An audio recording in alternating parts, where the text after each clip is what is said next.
today we're going to do an unbagging of Duel in the North, the Battle for Leningrad 1941. This came from the World at War issue number 48, which covered June to July 2016.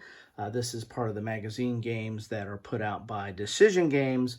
You might ask, why am I going back to something from 2016? Well, I was looking through my World War II collection and realized I didn't really have a game that focused specifically on Leningrad or the conflict around Leningrad.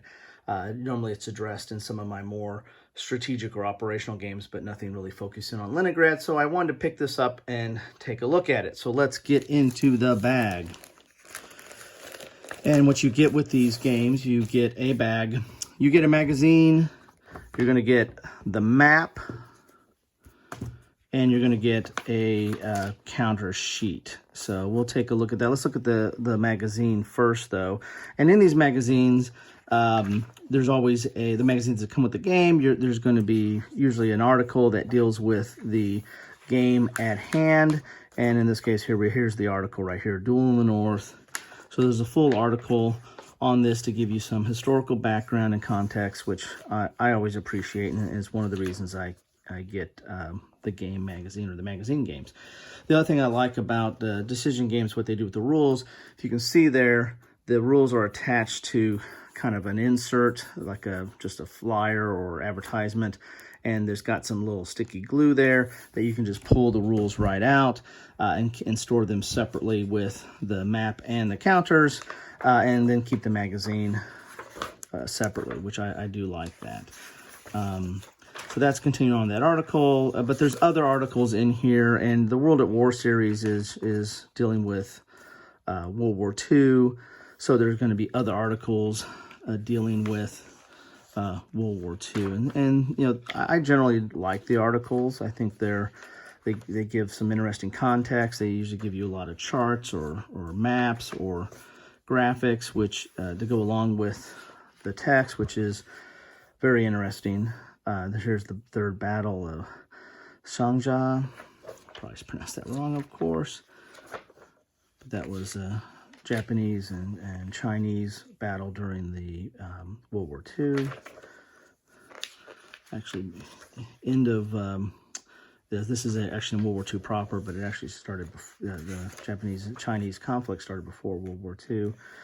The FBI at war. So, I mean, there's usually a lot of good articles in here that, you know, and again, this one, World at War, is dedicated to World War II. Modern War is dedicated to Modern War, of course, and Strategy and Tactic covers the gambit of topics. So that's a little quick page through the magazine. Let's get to the game itself, and you know, all you get is a map and a counter sheet. Here is the counter sheet for that game. As you can see here, you've got the Russians and the Germans, and these are double-sided.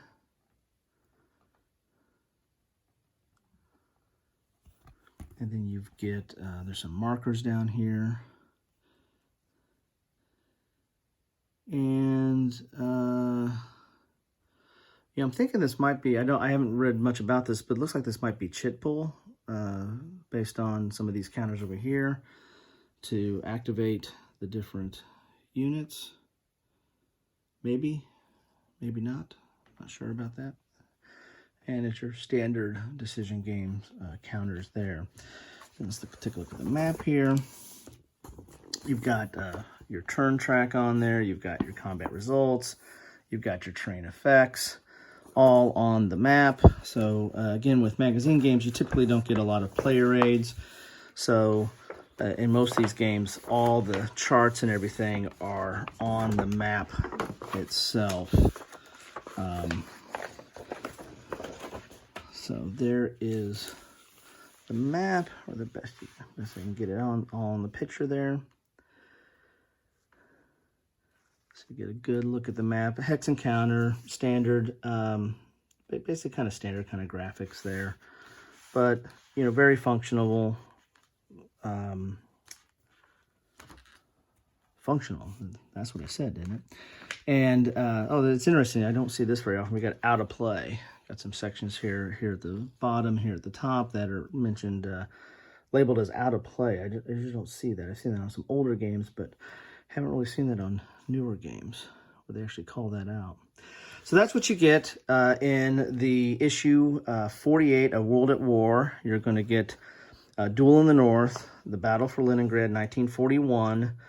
You're going to get the map. You're going to get a counter sheet. You're going to get a magazine that has the rules, that you can detach the rules and still have a engaging magazine and a separate game to boot.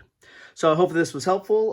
What's your thoughts on this? What do you think about this game system? I know that there's a love-hate relationship with magazine games. Some people really don't like them because they're not as developed, or they just don't have the same heft as a box game sometimes. What do you guys think about this one? This one's been around for a while, since 2016. Haven't seen a lot of comments on it. Is it worth my time or not? It's too late. I already got it. But what do you think about the magazine, articles, any kind of commentary? I'd appreciate, like a discussion going would be great. If you like, please like. If you want to see more, please subscribe. Hit the bell so you know when it's going to come out. But most importantly, thanks for watching. Hello all. It's me again. You thought you were done with me, right? Well, I got done and I realized I hadn't kind of gone through the rules real quickly, and I know you guys probably like to see the rules. These are the rules removed. As I said, they have that little sticky substance that you can pull this right off, and you get the rules. And they're also labeled as R1 through R15. So 15 pages of rules. This back page is the scenarios. So the rules themselves are really only about 11 pages. And it's a triple column, but there are some examples or charts or images in here that talk about play and help explain play.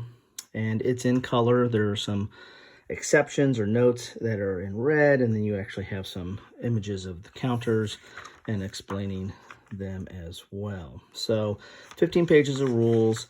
Does not look overly complex, but that's what you have, and I thought I should include that as well. So thank you. Now you can like, subscribe, hit the bell, and all that other good stuff. But give me some comments, and thanks for watching.